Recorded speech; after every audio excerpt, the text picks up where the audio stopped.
Wah, puji Tuhan.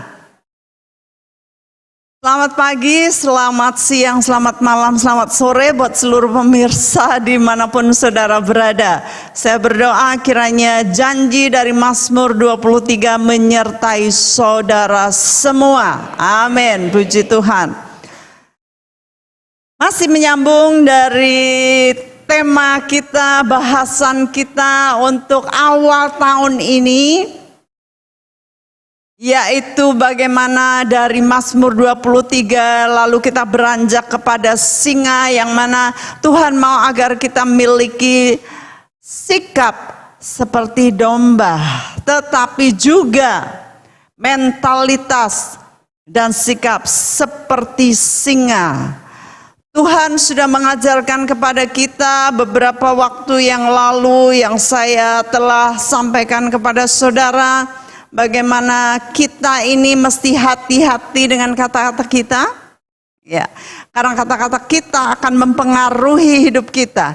Kata-kata yang keluar ini tidak hanya keluar begitu saja, tetapi keluar mempengaruhi alam roh, mempengaruhi hidup kita, roh kita. Kata-kata kita yang viral, bukan viral di medsos ya, tetapi viral di alam roh, karena setiap kata-kata kita mengeluarkan frekuensi. Katakan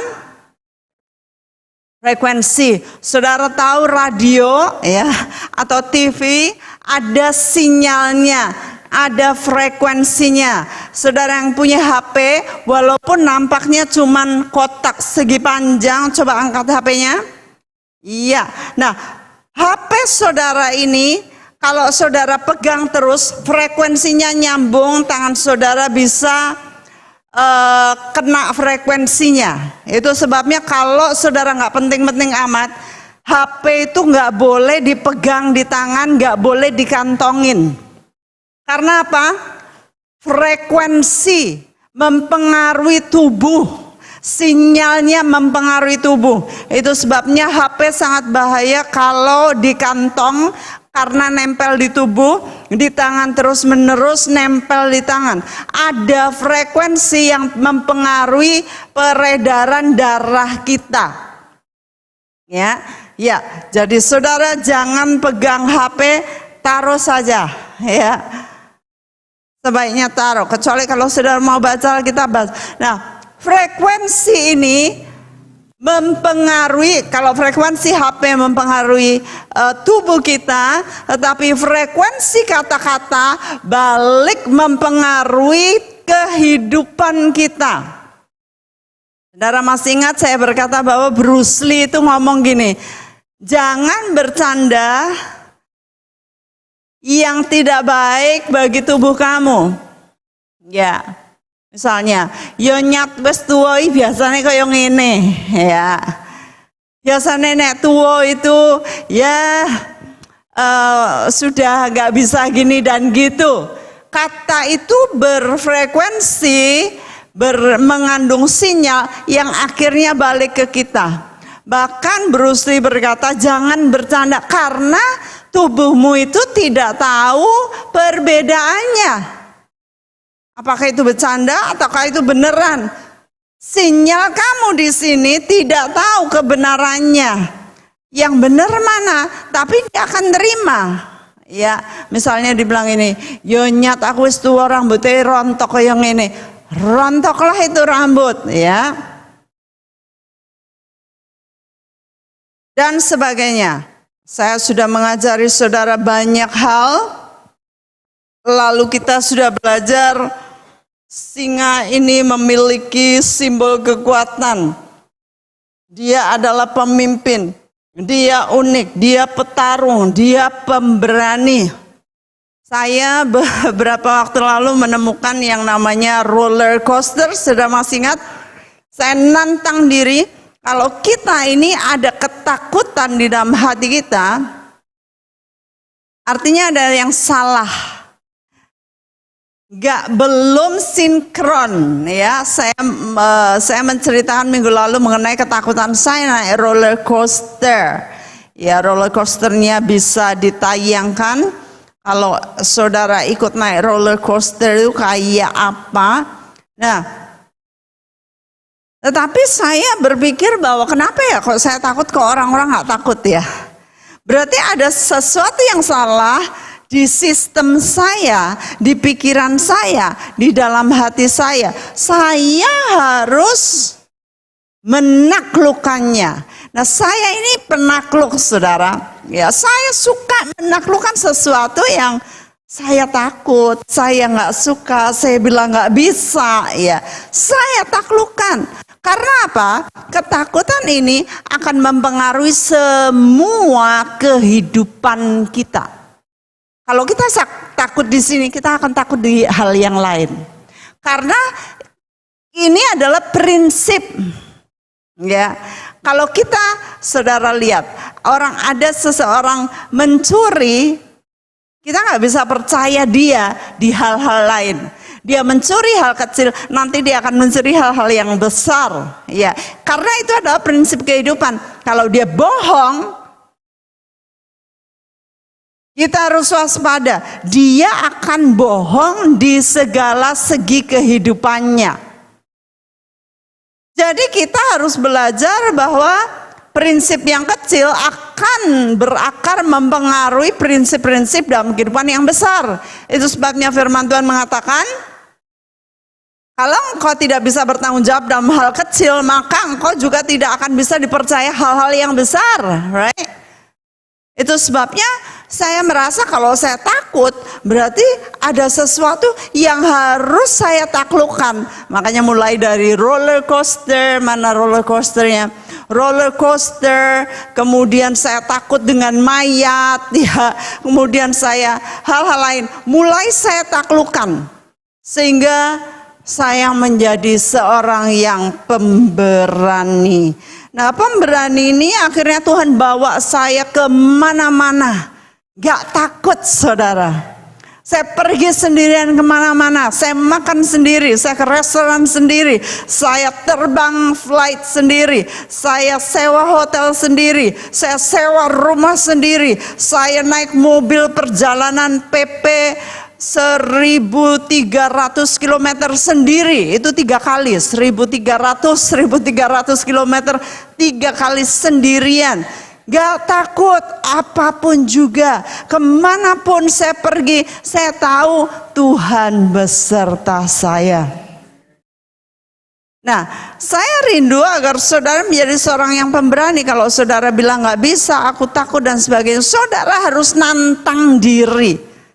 Saya senang sama orang yang suka tantangan, nantang diri, gak jireh ya. Nah, ini naik roller coaster itu kayak gini, saudara. Nah, ini kita lagi ngikutin perjalanan nih, lagi ngikutin kursinya ya. Nah, ini mau nanjak. Saudara bayangin, bisa bayangin nggak sih? Biasanya teriak-teriak tuh memang. Tinggi banget. Nah, naik kayak gini, saudara. Oh no, nggak kelihatan tuh.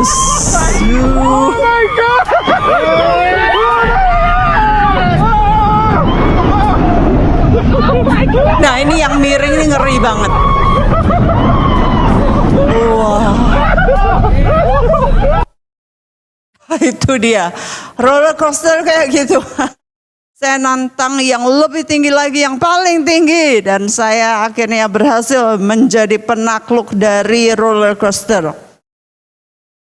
Saya gak nyuruh saudara, saya juga tidak mau pamer. Saya hanya mau menaklukkan ketakutan saya. Karena ketakutan ini sangat tidak baik dalam kehidupan saya. Kalau saya takut ini pasti hal-hal yang lain takut. Kemudian satu kali saya harus berhadapan dengan orang-orang yang kerasukan iblis. Kerasukan roh-roh jahat. Dan kemudian mereka mau nerekam saya, dan mereka lama-lama bilang, aku benci kamu Magdalene.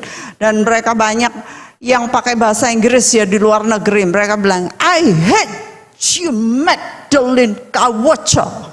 Mereka tahu nama saya, setan-setan. Karena apa?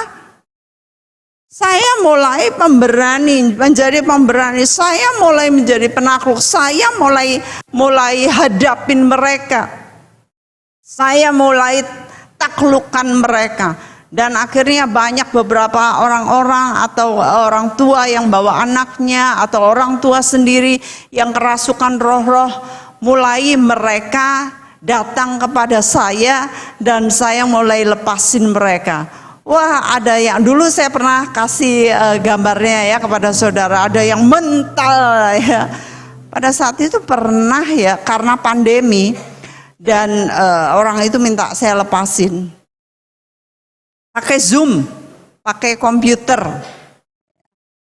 Waktu pakai komputer, saya tengking itu iblis, roh, dan orangnya mental. Kira-kira 2 meter. Wow, saya lihat di situ. Oke, ternyata lewat Zoom juga bisa. Ya. Tapi akan lebih sangat efektif kalau memang berhadapan langsung, karena saya bisa tahu banyak hal dan saya kuasa-kuasa iblis itu akan ngumpet dan sebagainya. Tapi saya bisa mendeteksi. Saya bilang nggak usah ngumpet ya, kamu ini. Nanti dia bilang, kok kamu bisa tahu? Saya bilang yang kepo ini rohnya atau orangnya, kadang-kadang orangnya pengen tahu, rohnya pengen tahu ya.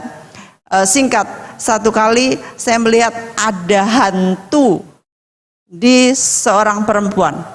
Di dalam perempuan itu ada hantunya. Lalu saya diam-diam dulu, terus sudah pas, saya bilang, "Hai hantu, luar."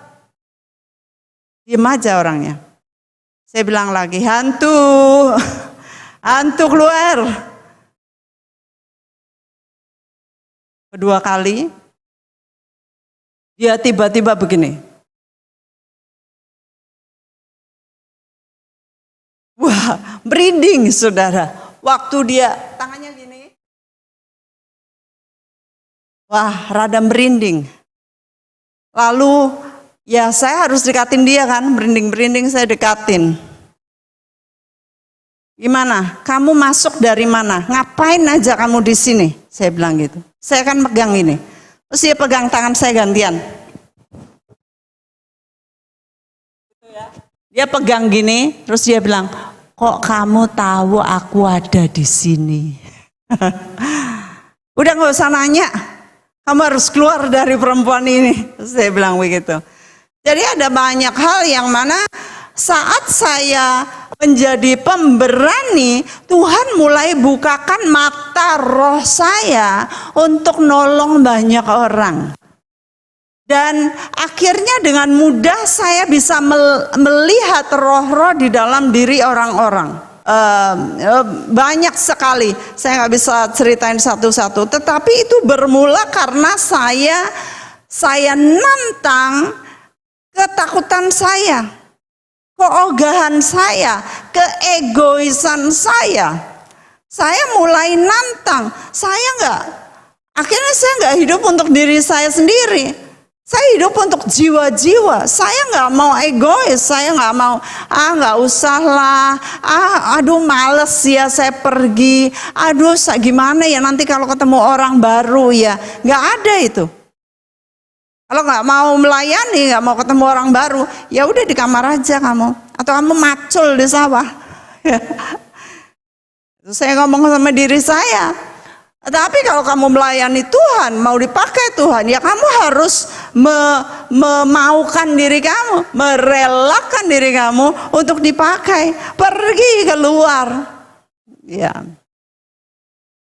Aduh nggak enak ya duduk sama orang baru ya. Saya harus duduk. Saya harus nemuin mereka. Saya harus ngobrol sama mereka. Saya tadinya sama saudara. Saya wong Solo, putri Solo ya. Sangat pendiam, pemalu. Tetapi saya tahu saya akan dipakai Tuhan. Itu sebabnya saya nggak boleh jadi seorang yang pemalu. Saya harus deketin orang, saya harus bicara sama orang. Saya penginjilan di luar, saya deketin bapak-bapak menginjil yang istrinya lagi belanja di supermarket.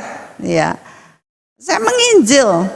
Saya dengar siapa ya dari salah satu di sini yang berkata, dulu saya diajak sama Ibu Mek menginjil di mana ya, di alun-alun atau di mana gitu ya. Katanya saya ajak keluar untuk menginjilin orang. Nah, saya sendiri lupa karena saya senang setiap kali ada kesempatan bisa ngomong sama orang, bisa menginjil. Nah, pemberani. Saya belajar bahwa saat seperti yang saya sampaikan minggu lalu, bahwa saat saya takut sama orang mati, jangan-jangan teman saya bilang, jangan-jangan kamu mau dipakai Tuhan untuk membangkitkan orang mati. Wah iya juga ya, kalau saya akan dipakai Tuhan untuk membangkitkan orang mati, terus saya takut sama orang mati, ya gimana, gak bisa. Saya belajar mengenai kehidupan. Kehidupan ini adalah suatu pembelajaran. Tolong ditayangkan. Life is learning. Anything that annoys you, teaching you patience. Artinya begini. Hidup ini adalah pelajaran, saudara. Apapun yang mengganggu saudara akan mengajari saudara kesabaran. Ya. Segala sesuatu yang mengganggu saudara, ngajarin saudara kesabaran. Kami lagi punya anjing kecil, pipis di mana-mana, di mana-mana. Maunya langsung pukul, maunya ini, tapi diajarin. Pipisnya di sini diperes sama tisu. Lalu dibawa, anjingnya dibawa, dikasih di kamar mandi atau dikasih di rumput di luar. Poop here, pee here. Dikasih snack, kasih hadiah. Aduh, masih pipi lagi di situ, masih pup lagi di situ. Hari-hari ngepelin pipisnya, pupuknya. Segala sesuatu yang mengganggu kita, mengajari kita kesabaran. Pasangan saudara ganggu banget, aduh gemes gitu ya. Gemesnya bukan gemes lucu, tapi gemes gitu. Tapi itu ngajarin saudara, loh kok meneng kabeh? Sabar. Kadang-kadang kayak saya pengen nabok ini anjing kecil. Tapi ya sudah nanti saya gendong, saya ajarin lagi, buka lagi. Katanya butuh 4-7 bulan. Ya. Ini baru 3 bulan lebih. Masih bayi kemarinnya belum ngerti gitu ya. Lalu siapapun yang meninggalkanmu itu sedang mengajari kamu cara berdiri di atas kedua kakimu. Kalau ada seorang yang meninggalkan saudara, berarti saudara lagi diajar untuk mandiri. Ya. Apapun yang membuat Anda marah, mengajari Anda pengampunan dan kasih sayang. Yang bikin ngamuk ini saudara, jangan ngamuk dulu. Itu ngajarin saudara mengampuni orang itu. Saudara mengasihi dan menyayangi orang itu. Siapapun yang mengambil kekuatan atas Anda adalah mengajar Anda untuk mengambil kembali kekuatan itu. Ya, saudara kekuatannya diambil, saudara ambil balik. Tapi nanti saudara dengan kasih, dengan sayang, dengan pengampunan. Apapun yang Anda benci, dengar ya saudara, apapun yang Anda benci, mengajar Anda untuk mengasihi tanpa syarat. Mengasihi tanpa syarat. Saudara benci banget, aduh ini orang kok gak bisa dibilangin, orang ini gak berubah-berubah, kayak aku stuck. Aku mau nggak mau hidup sama dia terus. Aduh, piye. Nah, disinilah saudara mulai mempraktekkan kasih tanpa syarat. Nggak gampang. Jangan bilang bahwa saya tidak mengalaminya, saya melewatinya. Hal yang lebih-lebih mungkin. Ya. Yang bikin saya banget gitu.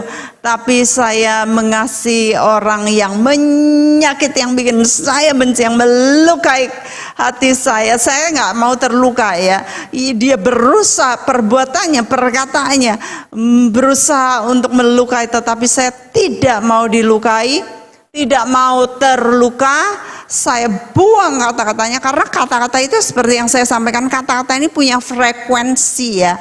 Oleh kata-kata seseorang bisa dendam, benci setengah mati sampai di liang kubur, gak mau ngampunin. Ada itu. Ya, saya lihat judul kemarinnya, gara-gara dikomentarin di Facebook atau apa gitu. Ini anak masih belasan, masih 14 atau apa. Dia membunuh sahabatnya. Gara-gara kata-kata membunuh. Jadi kata-kata ini punya power, punya frekuensi, akan mempengaruhi seseorang. Itu sebabnya kalau ada orang yang berusaha melemparkan kata-kata kebencian, saya nggak mau gubris, nggak mau masukin hati. Pernah seorang hamba Tuhan ngomongin saya begini, saya kan pasang foto ya, zaman dulu banget di Facebook pasang foto, kita biasa kan pasang foto. Saya nggak pasang foto banyak, enggak. Tetapi ada foto-foto yang saya pasang. Waktu saya pasang, ini hamba Tuhan bilang gini, ini sebenarnya dia nggak cantik, dia udah jelek, udah kurus, udah tua. Dia ngatain saya gitu, udah kurus, udah tua. Ini hanya permainan cahaya katanya. Oke, saya diam. Wah, murid-murid yang bela, sirik lu ya, katanya. Murid-murid bilang sirik gitu. Terus ada yang bilang, gak peduli apa omongan kamu, tetapi dia adalah guru saya, dia mengajar saya kehidupan dan sebagainya. Lalu ada yang bilang lagi begini, belain saya. Enggak tuh, dia masih cantik tuh, saya ketemu beberapa waktu lalu, dia masih cantik katanya. Terus ini orang ini balesin mereka. Batin saya, aduh capek banget ngurusin saya. Dan saya diurusin orang lain. Ya, ini pendeta loh saudara. Pendeta, laki lagi. Laki kan biasanya kan enggak celometan gitu. Tapi ini pendeta laki ngatain anak babe gua. Ya. Katanya elek, anaknya papi dilok kayak elek. Kalau bapakku tahu itu meeting ya. Tapi enggak, bapakku luar biasa, bapakku sabar ya. Saya dilok kayak gitu, saya diem aja. Saya bilang puji Tuhan. Ngajarin saya sabar, ngajarin saya murah hati. Ya. Dan sebagainya. Alright, lalu berikutnya, apapun yang Anda takuti mengajari Anda untuk mengatasi keberanian. Jadi dalam kehidupan saudara, apapun yang saudara takuti harusnya itu dilawan dengan keberanian. Bukannya malah saudara delik. Apapun yang saudara benci, yang bikin saudara kesel, itu saudara harus melawannya dengan kebaikan. Ya. Saya dikatain, dimaki dan sebagainya. Saya malah berbuat baik kepada mereka. Saya memikirkan hal apa yang terbaik yang bisa saya lakukan, saya berikan kepada orang-orang tersebut. Ya. Jadi apapun yang datang dalam kehidupan kita merupakan tantangan bagi kita untuk kita menaklukkan dengan cara yang sebaliknya. Karena tantangan-tantangan selalu buruk. Dunia ini menantang kita, bahkan anak-anak Tuhan yang dipakai iblis bisa nantang kita untuk hal-hal yang tidak baik. Tetapi kita harus membalasnya dengan kebaikan. Apapun yang tidak dapat Anda kendalikan adalah mengajari Anda untuk melepaskan. Saudara nggak bisa kendaliin kan? Ini, sudah, biar saja. Orang itu nggak bayar utang saya akan kejar sampai ke liang kubur. Nggak usah, rilis aja udah. Nggak bisa bayar ya sudah, serahin nama Tuhan. Ya. Dia itu nggak pernah loh balas saya kebaikan, padahal saya sudah ngasih dia, saya sudah nolong dia, saya gini, tapi balas saya apa? Sudah rilis aja, balasnya nanti Tuhan yang balas. Saya belajar dari Mordekai. Saya sebut Mordekai principle. Prinsipnya Mordekai. Mordekai itu nyelamatin nyawa Raja Ahasveros. Gak dikasih upah sama sekali. Nyelamatin nyawa raja. Ada 2 penggawa-penggawanya yang hendak membunuh raja. Mordekai tahu mereka bisik-bisik. Waktu diselidiki ternyata benar. Maka maka raja ini menciduk 2 orang ini dan dieksekusi, dibunuh. Tapi Mordekai yang jadi penyelamat raja nggak dikasih apa-apa. Tapi Mordekai nggak ditulis di sana, maka mutunglah dia. Maka dia jengkel, dia ngatain raja, lalu dia ngumbar viral kemana-mana, raja nggak tahu diri. Enggak tuh saudara. Tapi kemudian hari Tuhan itu tahu nyimpen buat kita, amin. Aminnya masih lemes.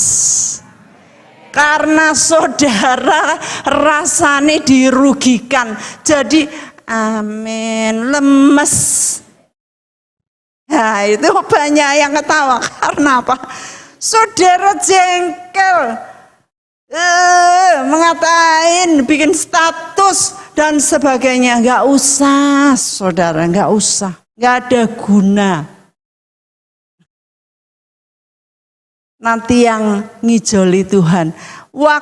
Kalau Tuhan ngijoli saudara, jauh lebih banyak daripada apa kalau saudara nagih orang itu. Nagih saudara dapat seancerit-encerit gak seberapa. Tetapi saat saudara berharap kepada Tuhan, maka Tuhan bisa kembalikan lewat apa aja. Saudara, banyak orang yang gak ngerti prinsip ini. Mereka takut mengenai uang, mereka takut mengenai kehidupan, mereka takut berbuat baik. Ya.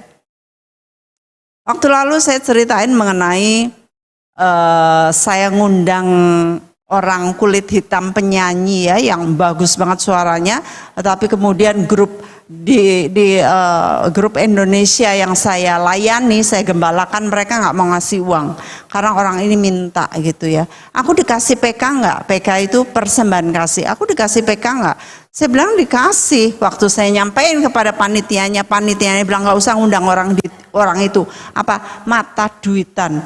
Wah, ya sudah, saya yang ngamplopi. Dan ngamplopi itu $75 itu gede banget saudara. Itu pun kira-kira sudah 20 tahun lalu. $75 itu kalau zaman dulu dikurskan itu 750.000. Zaman sekarang sudah satu setengahnya gitu ya. Nah sedangkan saya beli baju bekas aja $3 saudara. 75, ini banding 75 saya ngasih.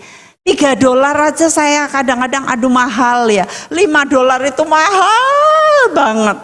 Waktu saya mau wisuda, papi saya undang dateng ya. Saya mau beli sepatu $30, lilang-liling nggak jadi, belum di sale. Lihat lagi belum diskon, nggak jadi lagi. Lewat mall mampir lagi, belum jadi, belum diturunkan. Tapi saya ngasih kepada hamba Tuhan, ngasih kepada orang lain. Saya nggak sayang, saudara. Yang kita pikirkan biasanya ya duitnya datangnya hanya dari ini, dari hasil gaji, ya kan? Kita selalu mikirnya gajinya sama ini, nek dihitung, nek dikurangi ini nggak cukup. Gaji saya sedikit, sebulan waktu itu saya kerja cuma 340 kalau nggak salah dolar.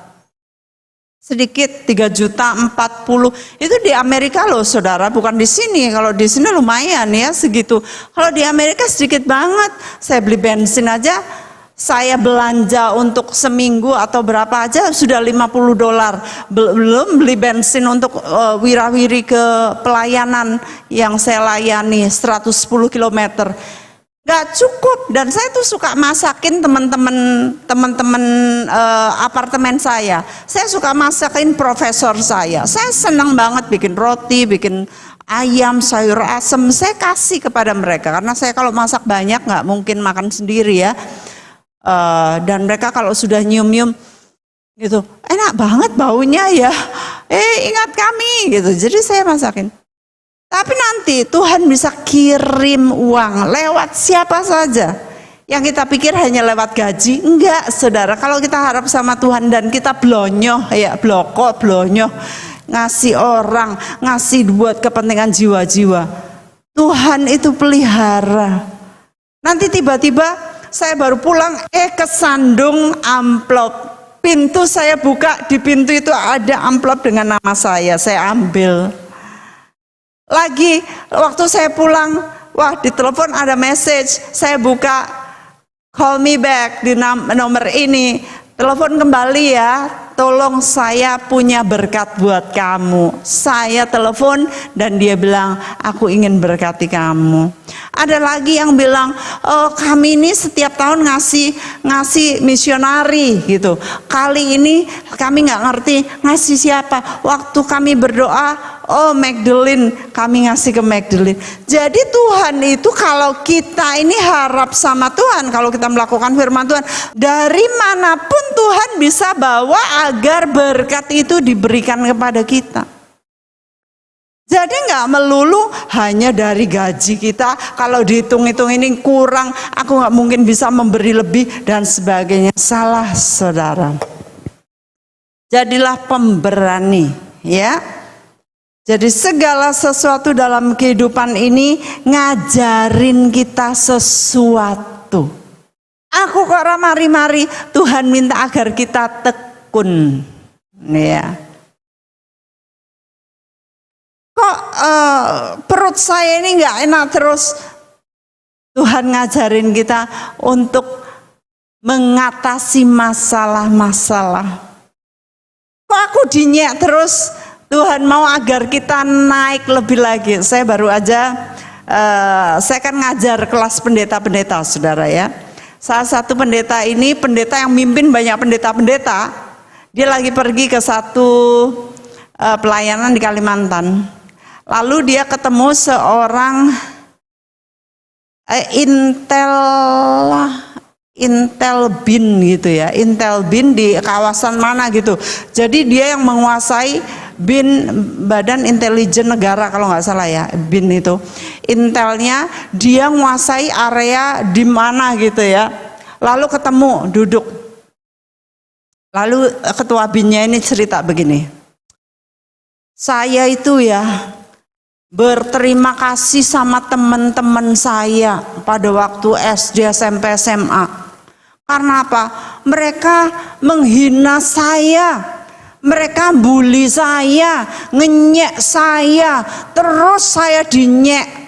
Jadi saya jengkel banget. Sampai akhirnya saya mengusahakan untuk saya menjadi seseorang gitu. Saya ngejar karir, saya ngejar posisi. Dan sekarang setelah saya tahu gara-gara teman saya menjadi seperti sekarang ketua BIN intelijen BIN ini. Saya nemoni teman-teman saya dan saya berterima kasih sama mereka. Dan dia berkata, kalau bukan karena kalian saya nggak jadi begini. Oh sorry ya, aku udah ngenyek kamu. Jangan sorry, justru karena kamu aku jadi orang yang seperti sekarang. Aku bisa nolong kamu apa sekarang. Dia datengin teman-temannya, dia mau bantu nolong teman-temannya. Luar biasa saudara. Jadi kalau ada halangan di dalam kehidupan kita sesuatu, Tuhan sedang mengajari kita. Karena kehidupan kita mengajar kepada kita sesuatu. Kesulitan-kesulitan itu menjadi guru. Atau kalau sulit banget, berarti saudara tingkatnya udah tinggi, menjadi profesornya saudara. Amin. Nah gitu, aminnya masih setengah. Tapi saya harapkan sebentar lagi saudara bisa yes, amin. Sambil berdiri loncat-loncat. Terima kasih Tuhan untuk halangan rintangan ini. Kita sama-sama belajar ya saudara. Kehidupan ini tidak mudah. Tidak mudah. Ya. Tetapi kehidupan ini mengajarkan kita segala sesuatu yang baik. Kita akan belajar dari Ratu Ester, Ester 4 ayat 11. Kisahnya ini saya menemukan seorang ratu yang luar biasa, yang berani tantangan saat ditantang. Suatu kali Mordekai yang saya sampaikan tadi itu adalah pamannya Ratu Ester. Ester sudah diangkat menjadi ratu, tetapi asal usulnya disembunyikan karena dia ada bukan di antara orang-orang Yahudi, ya. Maka dia disembunyikan, jangan sampai ketahuan. Pamannya ngomong, kamu jangan bilang asal usulmu dari mana, kamu jangan bilang bahwa kamu orang Yahudi. Jadi dia nurut. Satu kali Mordekai ini dia suka duduk di pintu gerbang istana. Lalu datanglah seseorang yang luar biasa, Haman bin Hammedata. Haman ini dihormati, semua hormat sama dia kecuali Mordekai. Karena Mordekai ini nggak boleh kayak nyembah ya, nyembah harus tersungkur di bawah. Semuanya tersungkur, tapi Mordekai tidak mau. Waktu disampaikan bahwa ada orang yang tidak mau hormat sampai nyembah, maka si Haman ini berkata, aku harus membunuh tidak saja satu orang ini, tapi seluruh bangsa itu harus dimusnahkan. Wah, sudah dia mulai menjanjikan kepada raja uang yang begitu besar dimasukkan ke kas kerajaan, dan dia minta stempel raja, yaitu cincin meterai kerajaan, agar dituliskan undang-undang tanggal sekian semua orang Yahudi harus dibunuh. Maka Mordekai ini jalan-jalan sambil meraung, dia jalan-jalan pakai baju karung ya, dia koyakan bajunya tanda dia berduka, meraung, semua orang-orang Yahudi semuanya meraung, dan dia taruh abu di atas kepalanya. Lalu Ester berkata, kenapa, coba tanyakan, karena mereka jangan sampai ketahuan ada hubungan darah ya. Maka Ester bertanya, dan Mordekai berkata, Aku minta kamu tolong orang Yahudi. Kamu maju bilang kepada raja. Lalu ini jawab Ester. Kita baca Ester 4 ayat 11. 2-3. Semua pegawai raja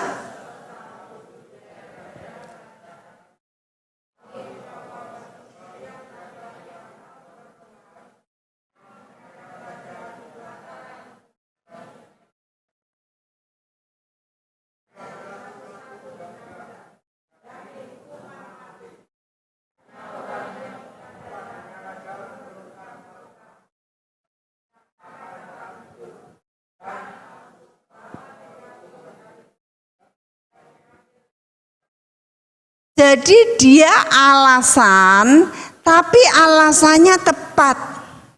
Alasannya tepat. Makanya kalau kita ini sering alasan sama Tuhan, alasannya tepat. Pikir kita bisa diterima. Ya, Ester berkata, satu tok lo undang-undangnya. Kalau aku ngadep raja nggak dipanggil, aku pasti mati. Tepat. Dan aku selama 30 hari ini nggak dipanggil sama raja. Alasannya tepat. Saudara, seringkali kita ngasih alasan yang tepat. Tapi namanya alasan ya alasan. Ya. Aku nggak bisa datang, aku nggak bisa ikut, aku nggak mau, aku takut, aku nggak biasa. Alasannya tepat. Dan ayat 13 jawab Mordekai. Maka Mordekai menyuruh menyampaikan jawab ini kepada Ester. Jangan kira, ojo mbok pikir, kalau engkau di dalam istana raja, nek kamu ndelik dan nolak, mbok pikir cuman kamu tok yang tidak mati. Hanya engkau yang akan terluput dari antara semua orang Yahudi. Jangan mbok pikir nek kamu itu nolak, nek kamu ndelik, nek kamu sebagai ratu, mbok pikir kamu itu selamat. Sebab sekalipun engkau pada saat ini berdiam diri saja, bagi orang Yahudi akan timbul juga pertolongan dan kelepasan dari pihak lain. Dan engkau dengan kaum keluargamu akan binasa. Siapa tahu mungkin justru untuk saat yang seperti ini engkau beroleh kedudukan sebagai ratu. Dengan kata lain begini, kowe wegah? Tenan? Ya soalnya kan begini-begini alasan. Oke, Tuhan bisa ngangkat orang lain. Tuhan punya banyak serep. Kalau kamu gak mau, Tuhan punya banyak stok, baby. Itu yang saya sadari. Kalau saya ngomong saya nggak mau, kalau saya ngomong saya nggak maju, enggak, soalnya saya kan orang Solo, soalnya saya orang Indonesia, soalnya saya petah lidah, saya nggak bisa ngomong, saya gagu, saya isinan, saya nggak bisa bahasa Inggris. Tuhan bilang, oke, kamu nggak dapat upahnya, kamu namamu nggak akan tercatat, tetapi Tuhan bisa angkat orang lain, dan kamu dan keturunanmu, kamu semuanya binasa. Wih, ngeri saudara. Waktu saya tahu bahwa saya ini nggak bisa alasan. Duh saudara, kalau saya mau alasannya banyak. Saya itu nyacat diri saya itu banyak banget. Saya tuh isinan banget.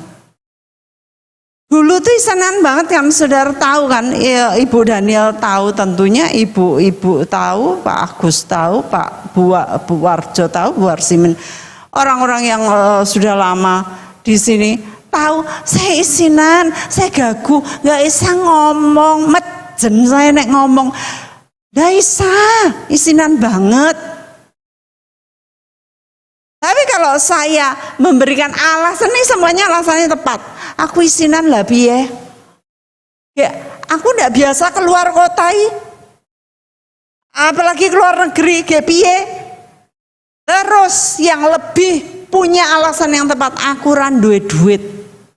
Wong tuaku nggak pernah ngasih duit. Alasan sangat tepat. Berarti saya nggak ngandelin Tuhan. Tapi kalau saya tahu semua alasan ini ada, tetapi saya berangkat. Saudara, Mordekai bilang ini, kamu nggak mau Tuhan punya banyak syarat, tapi kamu dan keturunanmu semuanya akan binasa, tetapi Tuhan akan angkat orang lain yang mau.